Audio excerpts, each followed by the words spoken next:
Ladies and gentlemen, welcome to the show. Brought to you by no one except for 3sb.co. That's us. Today, I think we're going to try to make it lighthearted, huh? Because otherwise it gets too dark. Yeah, it could get really dark. And they're probably the reason why I decided that we should do this on our own as opposed to talking to a professional about it. While that would be more ideal. Yeah, we may get there. Yeah, we may get there. I think that the issue is like what if you know in your like darkest moment of thinking, am I dealing with someone who got a serious mental illness problem? You're not gonna listen to maybe a variety of different people on the topic. You're gonna like go to the internet and pull up the list. I think you're unique in even just saying this. Really? I think most people, maybe long term, but I think most people in the short term that deal with someone of what we're about to speak of tend to probably go too much introspective and be more caught up in like a victim mentality than to seek real answers. Because you're speaking really clearly now, because of stuff you and I have dealt with, or many humans, is in your past, and you can look back. Yeah. But if it's like going on, I don't think you're doing it. I think if it's going on, you're stuck in like the chaos. Maybe rather than thinking clearly like, wow, is this person not level-headed? You're thinking like, fuck, what's going on? What did I do wrong? Or what should I do? You know what I mean? Point is, we're talking sociopaths. We're talking about sociopaths. Or like narcissists. And we've talked about this for a long time as... not only is like the everything's a bell curve here, right? And so it's all about people tending to be more selfish or more manipulative or whatever, and some people on the opposite side, more like a codependent side, being more easily taken advantage of or too open or bad at setting boundaries, et cetera, et cetera. And then obviously the bell curve, hopefully most people are in the middle and have a decent control on all these things. But we talk about like CEOs in business. That's a big topic we talk about here in general. And then mental health and relationships through that, which obviously highly impact your mental health. CEOs, they say, are whatever, 40%, 50% narcissists up in that level. And there's no stat on it, but multiple therapists I've dealt with personally, talking about like our general career, like not only fitness, which tends to be slightly more shallow, not everyone, there's plenty of good friends of ours that are pro bodybuilders that really do seek it as a individual thing and not look at me, I'm sexy thing. But broadly, fitness industry is very shallow. Then you bring in social media and some type of fake fame, public figureness to it. And then you bring in the explosion of it over the last 10 years, or even over the last 50 years since pumping iron and shit. Fitness has been on the rise in popularity or pop culture, but 10 years of social media. And you combine all three of those and the type of personalities you might get involved with or we might have crossed paths with or you guys might follow on the internet. And there is a small niche out there of great people, and we're very lucky to make friends with a lot of them. And there's also people that maybe think they're doing right by calling these people out, calling out like the scammers or the fakes or whatever. And there's obviously drama and scandals, but rather tackling the drama and scandals, which would make this podcast much more popular, we're just going to actually go to the root of what the issues may be, and just talk through, I believe, a list of like 21 things you said. It depends on which list you look at. There's like, there's shorter and longer lists. Yeah, so we're going through lists of things that may show strong signs of someone on this, personality disorder-ish. And before we get started, I'm going to open my first...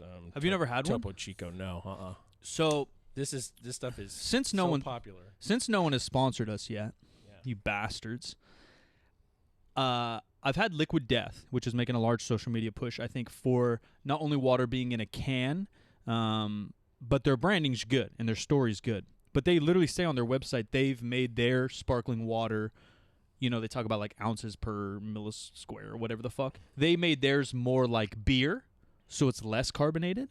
Oh. And I think Topo Chico is highly carbonated. Oh yeah, this is a poor choice already. Oh really? I love that. It's good, but I'm gonna burp my brains out. Yeah, I love that. Diet Coke level burp. So that's also why I think we talked about this too. I've never drawn a line in my Coke Pepsi argument. My dad was a Coke guy. Like the world knew him as a Coke guy. Yeah. I never drew the line because they all tasted good enough for me. They're like similar enough. But recently, I'm a Diet Coke guy because I think it has the most amount of bubbles, and I got an oral fixation deal. Well, I can't prove this, but I have read before that flight attendants don't love it when you order Diet Coke because it takes longer to pour a Diet Coke Because of the bubbles, probably. Because of the bubbles. It's like pouring a. They can get over it. Yeah, it's Fuck like 'em. It's like pouring a brown ale in Ireland, where you got to go through that whole like process of where's she waiting going for the foam to We're settle stuck on this fucking plane for 3 more hours. This is a good question. Yeah, she can she wait. wants to sit her ass back down. That's we can wait. I watched some. Yeah, I think it was during COVID. My timeline's fucked, but there was like a Zac Efron healthy ayahuasca life adventure docuseries. Did you see that? No. So Zac Efron went on like a lifelong search, and he was just like traveling the world looking at different shit. And of course, one was ayahuasca, but one was just water.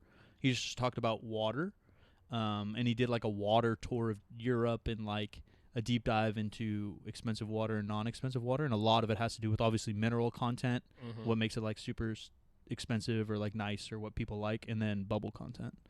And I do love a Topo Chico, which is highly, highly bubbly. It's very bubbly, mineral water. I don't taste the mineral as strong as like a Dasani.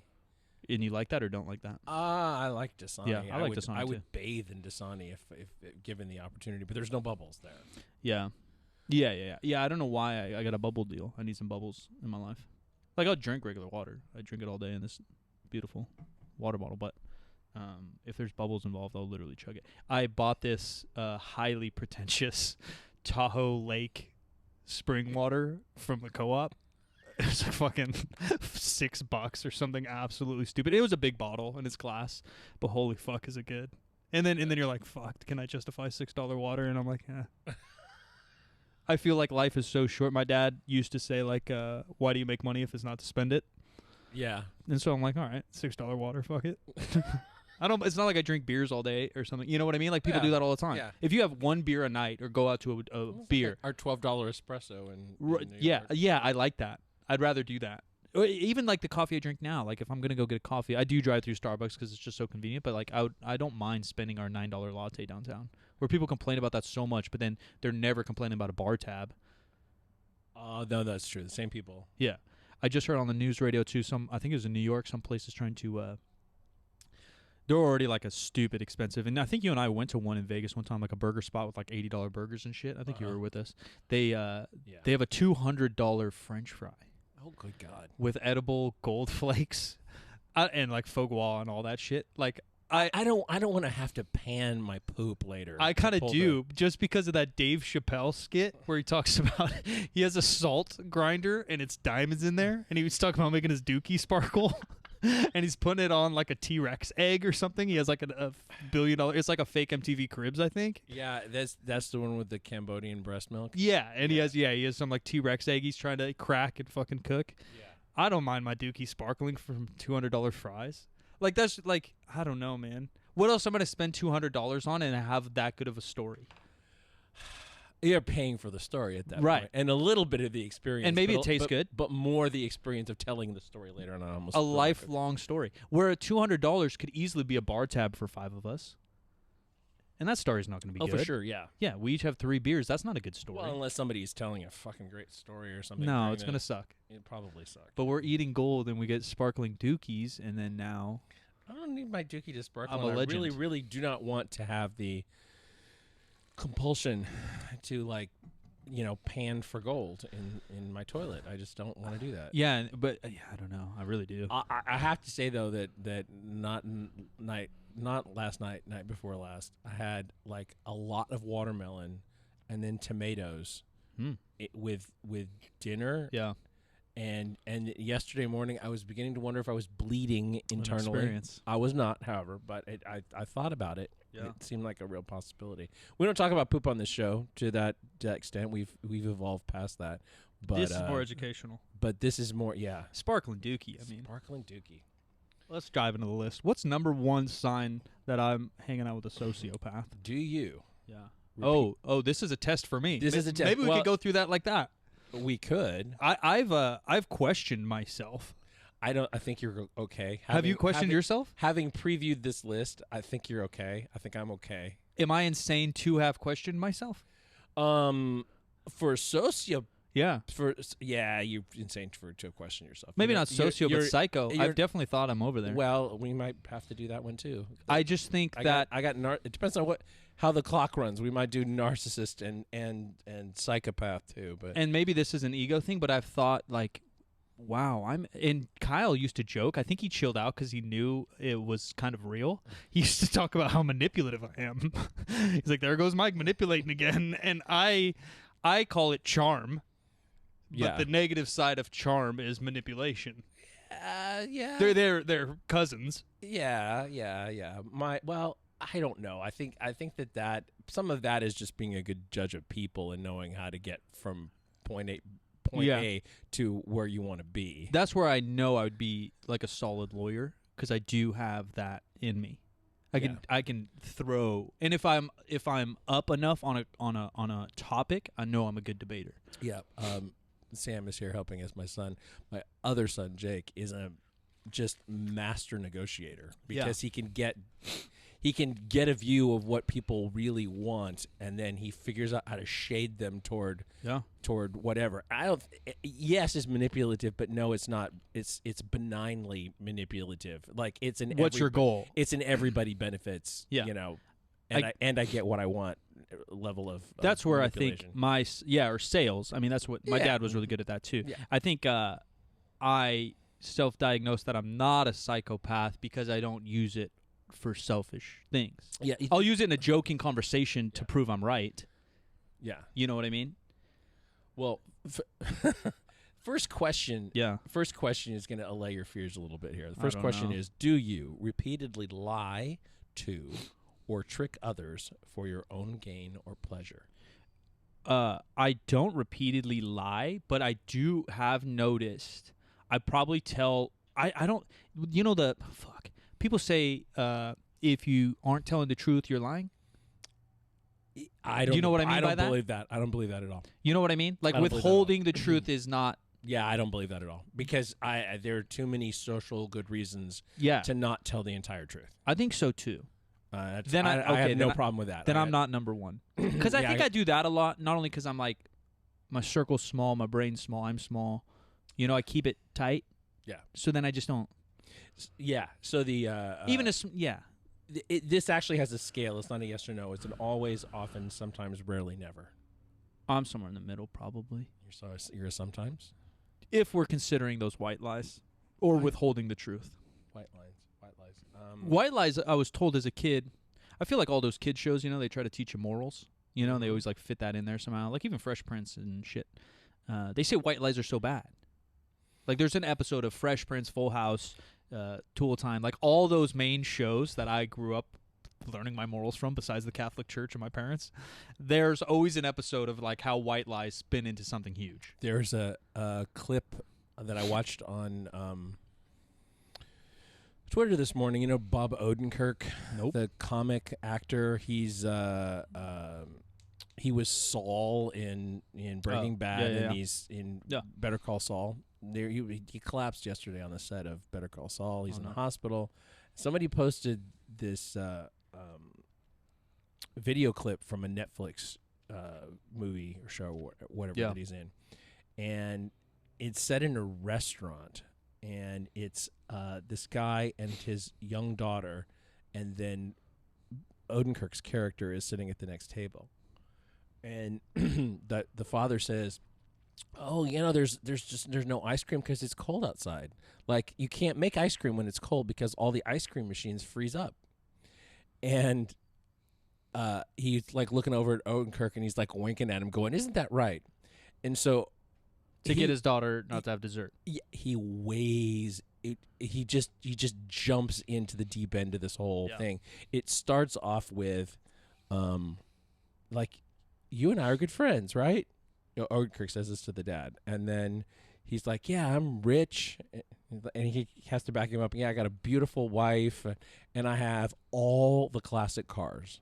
In fact, I have doubles of some of them. I have triples of some of them. And he just like keeps pushing it and pushing it and pushing it because of the white lie about the ice cream. Yeah. The dad has got to keep agreeing, and he's like in considerably more pain. Yeah. I'll try to if I can go back. A white and find lie that. for white lie blackmail. Yeah. Oh Yeah, my yeah, God. It's like it's so cringe. Yeah. Because But people do that. but people do that. Yeah. And I guess, if you're only one of these 21 things, I guess there's habitual liars too, or people that just like aren't confident or don't communicate well, or get, because there's other reasons for lying than just self gain. Right.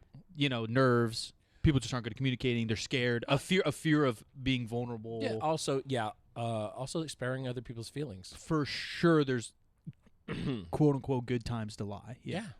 There's some excellent times Yeah. to just.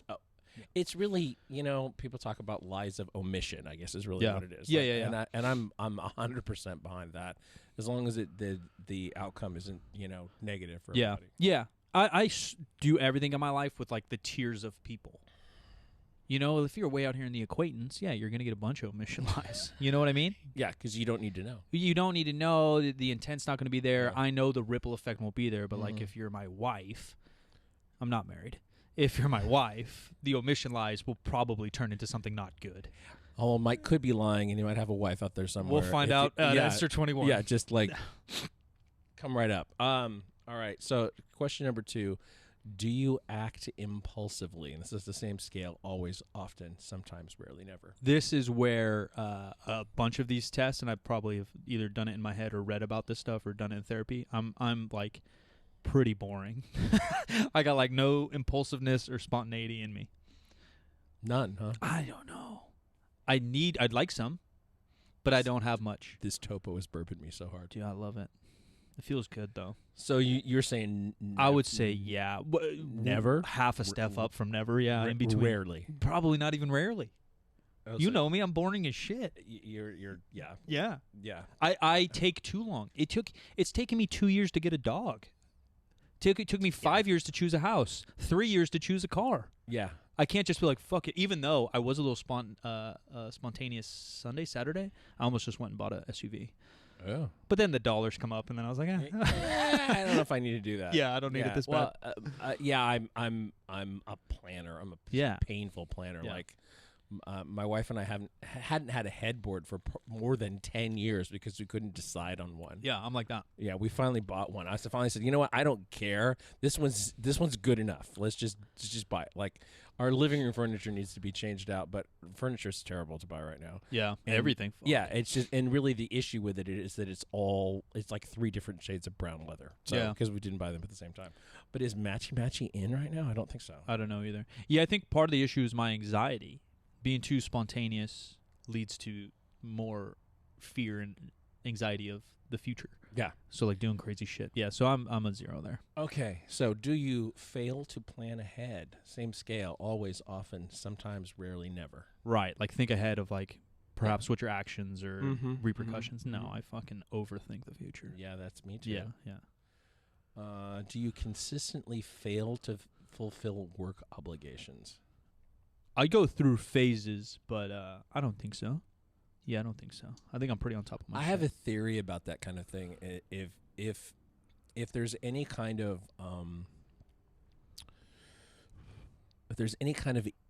ego challenge to following through on something, if you get an ego hit from somewhere else, a negative ego hit from somewhere else, it will postpone your ability to perform that thing because you just don't think you can do it. Yeah, the follow through. Yeah, and it may not have anything to do with the actual thing. It's just like it just bugs you. Yeah. It's just like I don't want to deal with that. And obviously we know this is for like sociopaths, so like relating it in my head when I hear that question, it's more the fact that Jim asked me to do something or I need to do something for my team, and I think what I want to do or I am more important than that, and so I don't do it. Yeah. You know what I mean? It's like a dismissive thing. Yeah. Like you don't do work stuff because their shit doesn't matter. Like you need a report from me so you can do your job. I'm not gonna do that report because I don't think your shit's important. Yeah. You know what I mean? Rather than like an ADHD or a stress thing where you procrastinate or something totally different. So we're gonna say never on that one? I would probably say never. Yeah. I mean, if it comes up, it's just because like my mental health or something's fucked up or I'm busy. But I think I'm pretty on top of it. Do they score you at the end of this thing? Yes. They'll throw you on a bell curve? Yeah. All right. And we're just doing me? Yeah, this is great. The world will know I'm fucked up. Do you consistently fail to fulfill financial obligations? That's always, often, sometimes, rarely, never. I'd probably say rarely, never. I'm pretty neurotic with things of that nature. I'm right there with you. you. I get fear. I get like fear of. Yeah. It's Yeah. Like the CPA hasn't billed us for the second installment of our shit that's going on right now, and I'm like, which isn't even your financial issue really, because you're waiting for an invoice, but you're still like scared. yeah. And like, did I get an invoice and it went to my Right. spam? You know, I think like that too. That's the best thing that technology's done for me is like, obviously like reoccurring or prepay shit. Like I just set up everything big on a reoccurring thing. Otherwise, I would freak. I remember my dad used to just go in the office for like, I don't know, it felt like 6 hours, like once a month, and just file bills and fucking write checks. I would die. I would die, cry, shit myself, and disappear. Yeah, I only have a couple of bills that I pay manually. Yeah, most I could everything never. is auto. Although sometimes that stuff doesn't work the way you expect for it to. For sure, and you can get behind, and you kind of have to check on it here and there. I discovered, and this is going to sound really dumb, but I discovered that our house payment, which is not supposed to be auto, but it's in like bill pay inside our bank account. Yeah. The tracking there is just wrong. It's just flat wrong, and so it tells me that I haven't. Sometimes it tells me I haven't paid, and sometimes it tells me that I don't have to pay for a couple of months. Yeah. And one of those is wrong, and the one that's wrong is that I have something due because you're behind. I discovered that I have over the last year I probably accidentally made like maybe 5 or 6 extra house payments. Oh yeah. Well, at least you're ahead and not it's behind. okay. Yeah. It's okay. Yeah. But like, and that if things were tighter, it would not be okay. Right. Yeah. Exactly. Yeah. Yeah. If things were tighter and I was paying more attention, I would have looked at the other screen. It shows me all the history of payments. And I was like, oh, okay. Yeah. Shit like that gets a little confusing. Looking for me, like most of my big ones send me like basically a receipt. Like, hey, your thing's going through next Tuesday, and then it says your shit went through, and so then I just kind of know. Right. Have you ever engaged in criminal behavior? And here's the question: we're really exposing me out today. How do you? Damn, this stuff is going to burn me to death. How do you define criminal behavior in this context? I guess anything that goes against the law, which is a whole deeper conversation for it's another like, podcast. Law rules versus morality. Do you ever drive over the speed limit? Right. I would say rarely, never, because sure, there's probably a stop sign I rolled and a speed limit I hit, but I'm not. I would say never, because those are Yeah. A traffic violation is not really a offense. criminal True. behavior. It's True. It's breaking the law, but it's not. Even like that being a definition's silly, right? Like, I think if you're, like, up to, like, 20, 30 miles per hour over the speed limit, it's just a thing. But then you go, like, double the speed limit, and it is a criminal offense. Yeah. Yeah. Which obviously makes sense because it gets more dangerous. But my point is, is that the same as, like, stabbing someone for fun on the weekend? Do you find yourself unable to empathize with others dealing with difficult situations? No. I find myself empathizing too much with other fucking folks and not worrying about my own shit. Okay, well, here's where we're going to diverge a little bit, because as I get older, I actually am I'm less empathetic to other people's problems. I think that's good. If I think that they contributed to their problems. I think that also goes to my story of, like, the circle thing. Like, if it's an acquaintance way out there. And you can judge it, like, more evenly because you're emotionally detached, although I think you, Jim, are very empathetic. Someone on your outer circle, you can judge more, even-keeled. Mm-hmm. And you can, like you just said, you could see, like, all right, did they fucking cause this? Deal with it. Yeah. If somebody gets hit with something that they had no control over, that's one thing. Yeah. Yeah. Yeah. I will say that as I get older, there's sometimes I just don't feel anything about whatever. I need that. Send me some of that juice. I found, and it's a kind of a recent thing, is that actually my 20s and 30s are probably like more anxious and emotional than my teens, which is like way backwards. That's really backwards. Yeah, They're different. yeah. I was a rager in my teens. I was an angry boy, but now I'm like that. Yeah, I don't know. You know, this is off the topic, but it's not entirely off the topic. What I find in my life, especially when I was younger, because I looked even younger. Yeah. I looked like really young Yeah. for a really long time.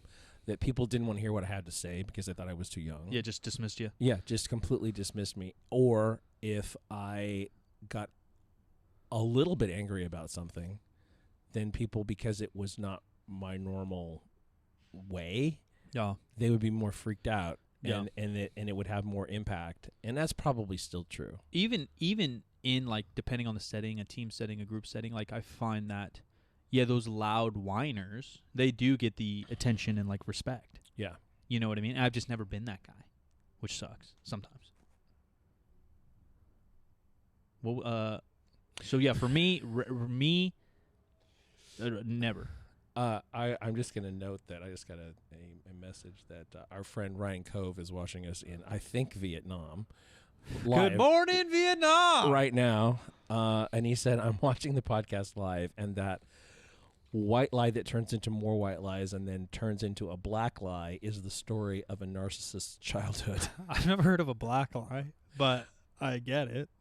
And I think what we really need to do is have Cove take this test if we want real goddamn answers of what's going on in this world. This is the question, Cove. If you just go to scicom.net. Yeah, and, send us your take results, buddy. Take the test, take the sociopathy test, and tell us what you think. Yeah. He was an undergrad psych major. So you're gonna say that Never. you never. Yeah. No. And that I got the opposite issue. for me, honestly, it's sometimes, but as I get older, We it need more wasn't- iPads so I could be doing your test. What always it's not always true. Yeah, we need to buy some more iPads.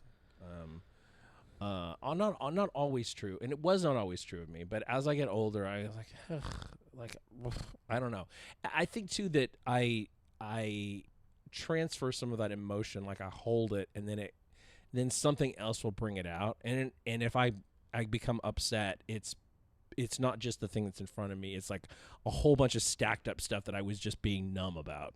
Yeah, I think any time you get more experience in anything, you gain a callus, right? Like lifting more, you gain more calluses on your hands. Like you get tougher and tougher. So like the more things you've experienced other people going through or doing, you're going to decipher it through a different lens over time. The first time you see someone go into debt or something, you're like, damn, they lost their house, they lost their this. You're like, oh, fuck, dude, poor Jimmy. You know? Like his credit cards, his fucking family's got no money. But the 10th time you see it, like, well, Steven was gambling every weekend and buying $200 French fries. He deserves to go broke. You're kind of teasing out an element of it that I hadn't really thought about before, but I think it is part of my thought process.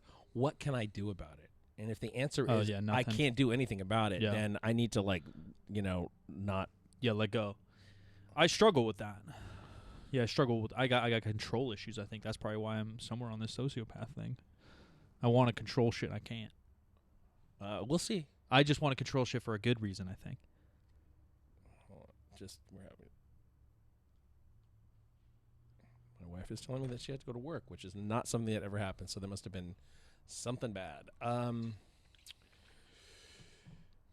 If you hurt someone else's feelings, do you lack remorse or guilt?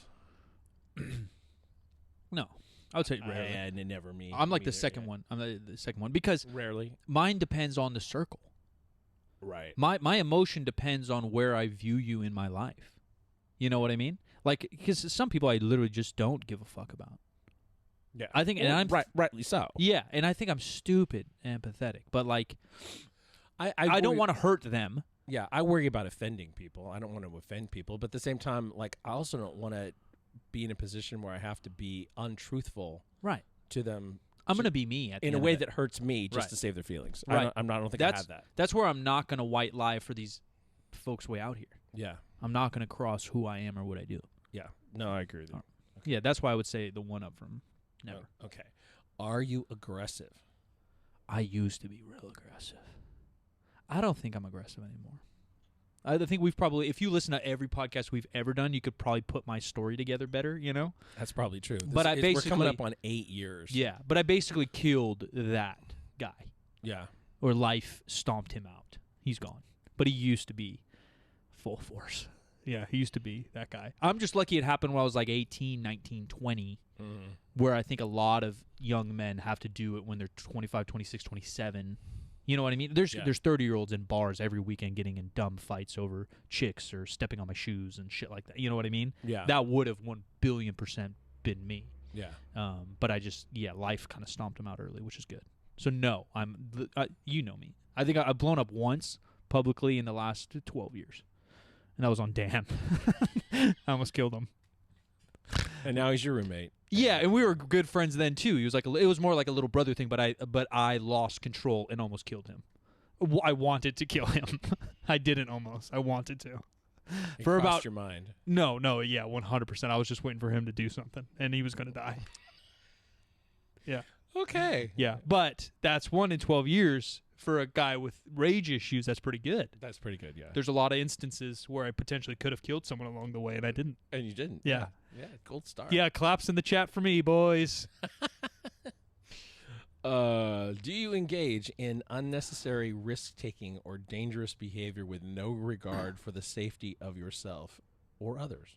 So in terms of like activity, probably not, right? I'm not riding motorcycles off ramps and shit. But we've talked about it on here too, and I brought it up in many a podcast that other people have me on when they talk about us opening a gym in COVID. Mm-hmm. I talk about, and my therapist mentioned this once too, the Abandula Malagata in your head. I made that up. But, some part in your brain you have this fear of failure. Oh, yeah. And they have that rock climbing documentary from a local cat. Do you remember that? And he climbed El Capitan, I think, with nothing. Yeah. Free climbed that thing. And they studied his brain, and they said, you just don't have this.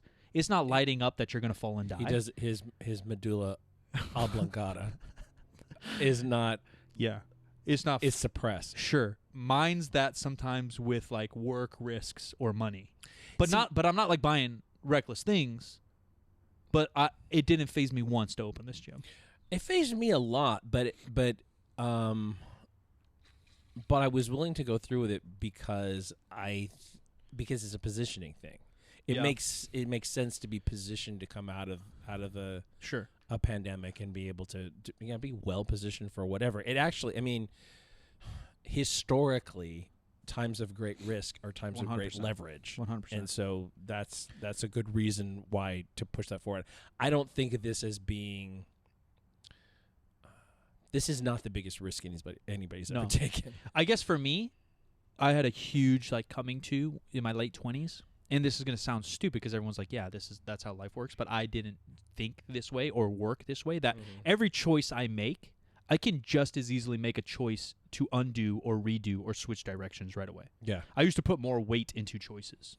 And so a choice like being reckless, and I imagine this question has to do with that. Like, yeah, I'm not riding my motorcycle at 200 miles per hour with no helmet. Because that choice, you can't quite switch as soon as the road gets slick. Yeah. Right? But this gym, we can always counteract what's going on. Yeah. We can turn it into a Zumba gym. We can turn it into a fucking kids PE gym. Like, there's always moves to make. Mm-hmm. And that gives me a lot of confidence taking risks in my personal life or business life, if that makes sense. So I don't know where that fits into this question because it's not, physically detrimental to me. But some of them could be. They're a little that's where the only spontaneity lives in me. So you're going to say rarely? I'd say, or dead middle maybe. Sometimes. Yeah. Okay. Yeah. Do you consider yourself superior to others? So this, I think, is what started me taking these tests. I honestly, in my soul, sometimes I do. I really do. And I know that sounds so bad, and I can't hide it, and there's no explanation, but I honestly have always known that I'm special. And I don't think it's because my parents gave me that participation award, but I know I'm better than most at many things. And collectively, I'm better. See, I cannot argue with you on that point. I feel the same way. Yeah. Myself. But superior is a different word too. Yeah. Superior. Like, do I think that people are? Well, some people are fucking inferior. I'm But sorry. I don't- They are. I It's don't just, know- I can't fix that for them. I can't be responsible for that. I guess superior makes me think that it makes me superior goes hand in hand with entitled. Like I automatically deserve something because I'm superior, right? Like I should automatically be president because I don't think it that way. I think it's. but I more, think I'm better. it's yeah. Well, I think I know that I'm more capable than a lot of people. Yeah. And I know that I'm smarter than a lot of people. Yeah. I know that. I think we talked about this, but it's a study where they broke kids up into two categories and they gave them a test and whatever, and they said to one group they said you're really smart, and the other group they said you tried really hard. Yeah. And the tried really hard groups always did better. Right. Ultimately, they finished school and 100%. they were better grades and all that stuff. Because you sit on your loins otherwise. Right. Yeah, you think, oh, well, I'm smart, and so I'll just skate this and it'll be fine. I've certainly been guilty of that a time or two along the way. I think that's all of us who feel, smart. Well, and it's not like a negative thing from your parents or teacher to say that either. They're trying to encourage you, right? It's just a psychological thing we did not know. Yeah. It's not like they're trying to spoil you. Yeah, and I tend to be a perfectionist about stuff too, and so letting go of things is sometimes harder for me. Yeah. But I said this on Twitter yesterday, and nobody paid any attention because that's what my Twitter looks like. But you don't want to be caught saying that's good enough one too many times. Yeah. Yeah, you definitely got to categorize when and how you use that term. Yeah. There is place for it, but yeah, I think I do think I'm better. I think but that comes from the confidence of not like only in like intelligence or capabilities. Like I think I'm a really good human, and I don't think that's common anymore. And that's where I kind of rest that. So are you gonna put that second from the top? Often. Okay. Yeah, I don't always think I'm superior to you assholes listening, but sometimes. Sometimes. Yeah. Fuck it, I'm a sociopath. Do you use charm or wit to manipulate others for your own benefit? So these two questions are the ones that literally, because Kyle, we would be live streaming and we'd get in like a dumb argument or something, and I would just work my way around this. I'd take like half an hour to fucking wiggle my way into being right, and he would start to call me out, and again, I think no, because it's not for like real personal gain. A lot of times it was for a joke or to make a point or to win a silly argument, but it's not for me to get rich. It's not for me to get a Ferrari. It's not for me to put anybody else down. It's just for me. It's like a little ego boost. So I would say second from the bottom. Maybe. So rarely. Okay. Yeah. Fuck. Yeah, we're really exposing me here. All right. They want. I'm never like getting into the courts. I'm never fucking becoming a police officer. Not with this episode out there. That was not going to happen anyway, but I'm not going anywhere. okay. Oops. I want a lowercase p. I have to put in a code here for whatever reason. They're testing. And then I'm going to have to give them an email address as well. To get our results, to put me on their emailing list so they bug me for the next 10 years. I'm not buying your product. Well, you can use your work email. Do you have access to it on your phone? Yeah, any of them's fine. We can send it to.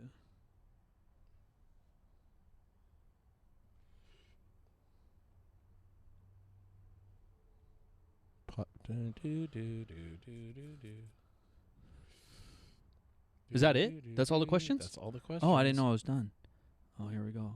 We will get the results. I wonder if it'll throw me on the curve somewhere. Tell me what's up. See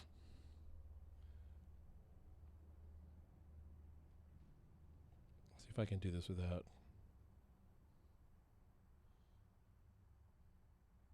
Oh, no, I want you to.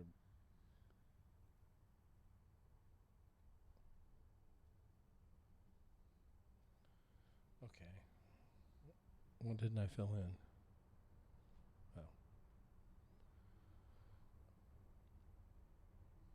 Oh, I skipped a question. Holy shit. All right, let's go back. Do you repeatedly lie to or trick others for your own gain or pleasure? We didn't ask that question, right? No, but it seems very similar to the other ones. No, basically no. Because you manipulate. If you're manipulating for your own self, you're probably lying in that manipulation, right? I may have asked it and I just didn't. Yeah, I would say no. I would say no. I don't lie too much. Okay. Oh, you get a score. Here's your score. You ready? Okay. Little to no. Little to no. Low indication of antisocial personality disorder. That's good.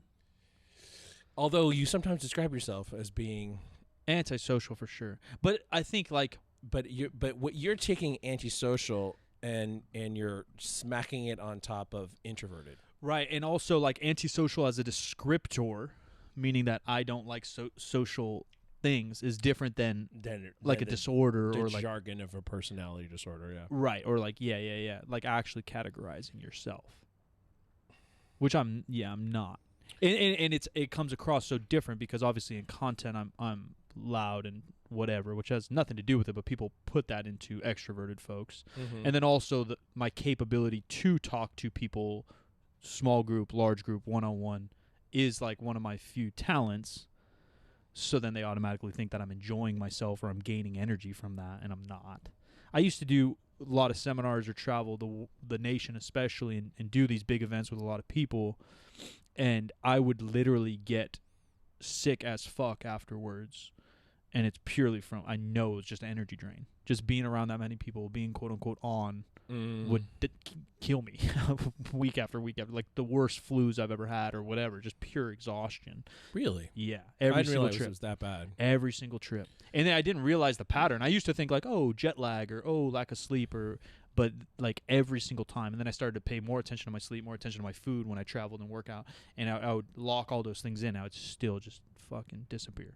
Yeah, I never did seminars or anything this kind of on with this kind of stuff, but I did, plenty of expos. Yeah. And my issue was I just would lose my voice. Yeah, I would definitely. And I'd be tired in a way that's difficult to describe.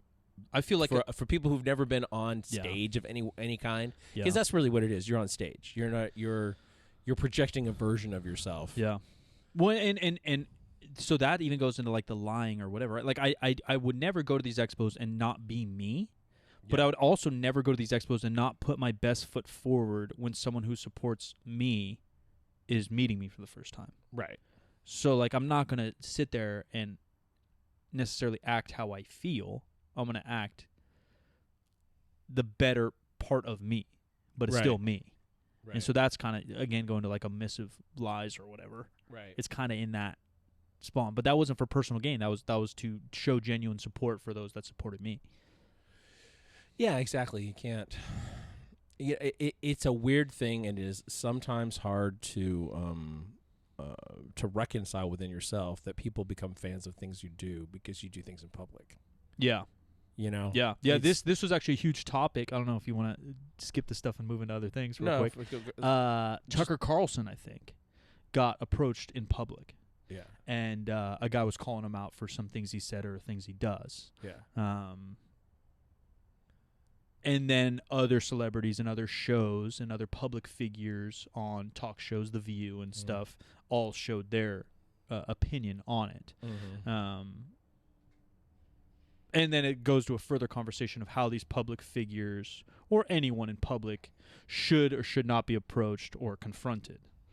And I think any time you put yourself out there and have any positive gain from doing something, that you have to take what comes with that. That's my personal opinion. You know what I mean? Like, there are borders. There are, of boundaries. Of course. But you set those on your own too, right? Like, you can't be Dwayne "The Rock" Johnson and then be stoked to go to your local or expect to go to your local grocery store and never get talked to. No, that would be ridiculous. Yeah, I think that's being entitled, and I don't think he does that by any means. But you know what I mean, and that's obviously to scale. But and being confronted or being violent in public is way different. Even though Tucker Carlson wasn't, the guy wasn't violent; he was just calling his ass out, which I actually, in today's era, I actually think is better. Because some celebrities were saying like, no, that's what social media is for. I was like, no, that doesn't get anything done. No. And not that yelling at him in a gas station got anything done either. But I think confronting someone in person like, hey, Jim, I heard you said this. That's not cool. I think that's way more impactful for both of us to do it in person than me tweeting Jim like, hey, I didn't like what you said. Well, I think it's a lot easier to bitch at somebody on social media. And less gets done. Yeah. If I have a real argument to make or a real statement to come back with you, right? I'm not talking about fist fights, of course, but a real thing. Hey, I saw you did this. I think that was irresponsible or blah, blah, blah. That's not going to happen on Twitter. No. Like a real discussion or No, any no. change. But beside the point, I accepted going in public and having people open my doors to my life via YouTube and podcasts. Yeah. So then for me to talk to people is the Yeah. norm. Yeah. But at the same time, there's plenty of stuff that we haven't talked about that people want to know. Yeah. It's just Yeah. because we have made the call that they don't need to know Yeah. all the details of stuff, and things are Well, some stuff is just obvious. You can figure it out. Yeah, or it just wouldn't serve a purpose to talk about it. Yeah. I don't need to just ramble on everything, even though I ramble a lot. I'm going to actually just read these couple paragraphs from Psychology Today about narcissism, because we've touched on narcissism a little bit, but that's not really the whole. That's not really all of sociopathy at all. Narcissists have a prominent place in the popular imagination. We use the label all the time. We call people narcissists. Widely deployed to refer to people who appear to be too full of themselves. There's a growing sense that narcissism is on the rise around the world, especially among young people, although most psychological research does not support this. Narcissism is properly viewed on a spectrum. A trait is normally distributed in the population, with most people scoring near the middle and a few on either extreme. The narcissistic personality inventory, which we did not take today, but that's something we can put on another episode if we decide to, developed by Robert Raskin and Calvin Hall, is the most commonly used measure of the trait. Scores range from 0 to 40, with the average tending to fall in the low to mid-teens. Healthy individuals who score somewhat higher may be perceived as exceedingly charming, especially on the first encounter, but eventually come across as vain. Such individuals may have awkward or stressful personal encounters, but still have a fundamentally healthy personality. And this is where we get into, ADD and all this stuff, where there are behaviors that are associated with those things. Right. But having a few of those behaviors doesn't make the diagnosis. The core personality trait or the intent behind those aren't the same. Yeah, there's if you are willing to put a bunch of half-naked pictures of yourself on Instagram, that doesn't necessarily make you a narcissist. Yeah, you may just You may be a capitalist, you know? Or even still, every human or an feels, exhibitionist, Every human feels good with good feedback. So if you post one skin type photo and everyone likes her, says how good looking you are, you're going to want to continue to do it because that feels good. Yeah. Feeling good isn't narcissistic by any means. Yeah, it just you can be a serotonin junkie and 100%. Yeah, I think that's more of what is changing in young people or the internet or social media is our need for constant feedback, positive or negative. Right. Because you just get stuck in something. You just get stuck in stimulus. Yeah. Rather than getting stuck in actually turning into a narcissist per se. I have heard narcissism they think is in you and then brought out by certain parenting or teaching or whatever. Yeah, we were talking about, I don't know, did we actually read this out loud? Or you did a on little the show, that sociopathy, being a sociopath, is probably something you're born with, whereas psychopathy and narcissism may be a little bit more nurture. More inflicted on you by whatever. Brought out of you. And narcissism, I think, is got to be similar to that, where you might have some propensity to it, but we're only talking about 200,000 people, right? I mean, that's what the statistics say. Not in the world. In the world? In the U.S., I think. Yeah, that's true narcissism is actually rare. Narcissistic behavior is all around us all the time. Yeah, someone's a little too selfish or vain. That's another reason I know I'm not in these things. I just don't think I'm that vain. Yeah. That's never something I've been called. We can say this one another time, but I was looking at an article about how to deal with a narcissistic boss. Yeah, which is, I was talking to a bunch of people, Dan's brothers and other people, that's just kind of part of it, right? Because they say the percentage of narcissist or narcissistic traits go way up with the CEO. And so any exec or any bigger company or smaller company you get involved with, chances are the person above you, and the more levels you go up above you, it starts to probably lean more to the right of that bell curve. Yeah. So everyone's going to deal with those traits, and then it's just, if it's extreme, they probably have no empathy there. As the narcissism goes up, the empathy goes down. Yeah. And so they literally can't or don't care. Yeah. And the only thing they really care about is themselves. You can be selfish and then have troubles sleeping at night. Man, did I do Jim wrong? Is that bad? What happened? If you're on this disorder thing, you're not blinking an eye. Yeah. Just not on the next one. You're just going to do it again and again and again. Yeah. to different people. Yeah, I scary. agree. It is scary, actually. That kind of stuff, like psycho stuff, scares me more than probably anything else. The silent killers. I would agree. Shall I bring this one in? Yeah. Ladies and gentlemen, new drop coming real soon. Stay tuned. 3sb.co, 3rd Street, 3RD, Barbell on Instagram. I'm Silent Mike, everyone to find me. I appreciate you guys so much. Share this thing out on Twitter and Instagram. Love to give you a retweet or refollow or whatever. Thanks for all the support. A lot of good stuff coming. And I'm stoked on our content lately, and so hopefully you guys are too. Next week we're going into documentary A-Team. It's not A-Team. That's fucking Ice-T or some shit. It's the it's something Team A or something about the gymnastics scandal in the Olympics or the U.S. gymnastics team. And so if you guys want to watch ahead, go ahead and watch it, and we'll be covering it next week. I'm gonna have to look that up so I can see what you called it. I called it the A-Team, but it's something very similar. Gymnastics documentary. Athlete A. Athlete A. Okay. So Athlete A, ladies and gentlemen, check it out. If you want to watch beforehand, I don't know what you guys like listening to our dumbasses or yourself, but check it out, and we'll see you next Wednesday. I am at the Jim McDonald on all the social medias. This show is 50% facts, but percent is word and numbers. I don't know, something like that. Yeah. Just you can find us. Just search us. We'll talk to you next week.